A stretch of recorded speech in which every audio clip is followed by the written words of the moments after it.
People, more than half of humanity, venerate as their father, unquote. I'm out of time here. Ultimately, in the modern era of mobility and diversity, the matter comes down to one of personal commitment to values and beliefs, participation in the fellowship of God, the fellowship of believers who live among a broader community.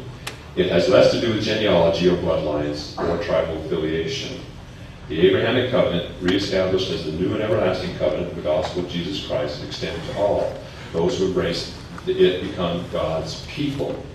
The concepts of kinship bear directly on the Book of Mormon account of a branch of Israel grown over the wall. The data suggest that a small colony under the leadership of Nephi established a kinship within the fabric of a larger resident population. In effect, it was a situation of them and us, Lamanites and Nephites. This perception differs little from the concept of Jew and Gentile that we're more familiar with. Gentile encompasses all non-Jews.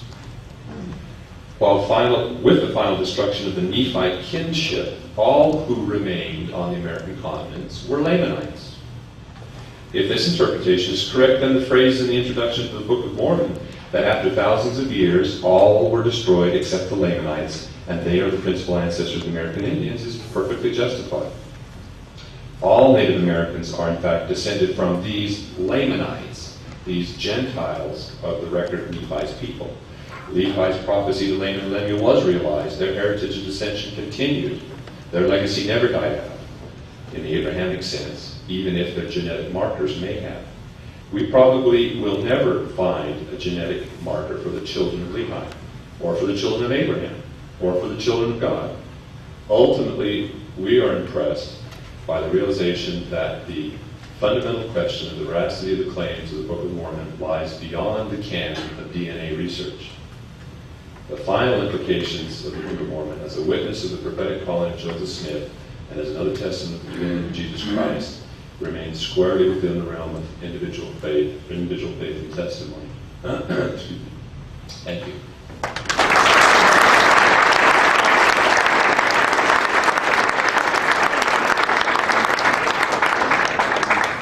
Really quick questions. Hi. My question is, well, first of all, in 600 BC, I'm sure you're well aware that the Jews were still following the Old Covenant, the laws of the Old Testament, Mosaic Law, and all of that. And part of those laws was that the Israelites were not to intermingle with foreign people because of the idolatry and paganism. So my question is, why would Lehi and his people, who were good Jews, so blatantly disregard Old Testament laws forbidding intermarriage with non-Israelites?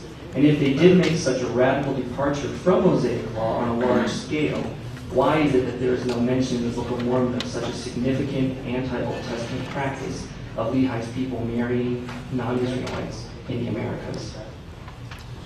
Well, I don't feel qualified to comment authoritatively on the strictures, the precise strictures that were in practice at 600 BC. There is allusion in the Book of Mormon to this dramatic increase in population that would otherwise defy rates of fertility amongst any population under even the best of conditions. And very early in the Book of Mormon, we have admonitions by the leaders directed towards those who were taking numerous wives and concubines. And that could very well be directed towards excesses in intermingling with the native population. But again, the question doesn't necessarily come back to the essence of the thesis that we're trying to get across, and that being, do we expect to find any genetic markers in the remaining surviving populations of Native Americans of the Western Hemisphere? Quickly, you may have already addressed this from your talk here, but I know that if we take the Incan Indians in South America, when the Europeans first arrived, there was estimates to be over 30 million Incans, and within 30 years, because of the the killings, the massacres, putting people, pressing them into working in the silver mines and all. It was estimated after 30 years there were probably around 4 million of these people left. We look at the Mandan Indians, other people who purported to have had European ancestry, whatever, but they're all gone. So, again, I think you probably addressed that there may have been a European subset, Middle Eastern subset, but they're all gone. They were all killed, destroyed, massacred in addition to this. Number two is the studies that were done with American Indian, Native American populations and genetic studies. Does this also include Polynesians or Micronesians, Pacific Islanders as well? Were they lumped in there, or has there been any check on Pacific Islanders? Well, there has been some, and again, I'm not completely familiar with the details of all of those studies, but the majority of those studies indicate that the Polynesians derive from Southeast Asian origin. And once again, we can apply the same standard there. And I think that perhaps there have been some overzealous speculation about the fate of Haggith and his seafaring exploits. But even if there was contact, I mean, it was interesting that there has been suggestions recently in the literature of contact from Polynesia to South America and leaving of genetic markers in that sense in the more recent context, but not the other way around. At least that hypothesis has not been entertained by the scientific community. I was interested in the rapid genetic drift in small populations that you showed.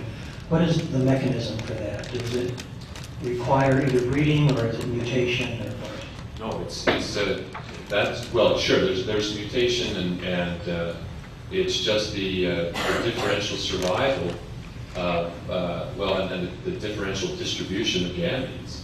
That the alleles, each gamete doesn't carry the entire complement of the parent, but just a haploid, the 1/2 of that genetic complement, that duplicated set of the diploid chromosome complement. And so it's just like shuffling cards.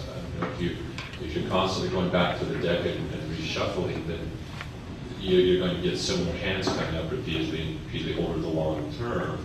But if you restrict the draws, and then you have a lot more variance from in the hands that you're dealt. Let me return to Richard's first question. And I don't expect you to answer, but I'm going to do it if I may. He's made two assumptions. One is that the law of Moses prohibits marrying non-Israelites. That is untrue. In fact, in parts of the law of Moses, it specifically says that they can marry outsiders. And then we also have historically the fact that some Israelites did that. Christ has actually 3 ancestresses whom we know to have not been Israelite. One was a Moabite, 2 of them were Canaanites.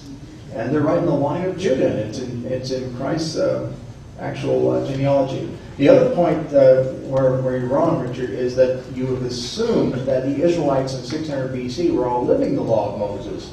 You're assuming that the Nephites always lived the law of Moses. We can't assume those things. People were breaking the law of Moses all the time. This does not break it.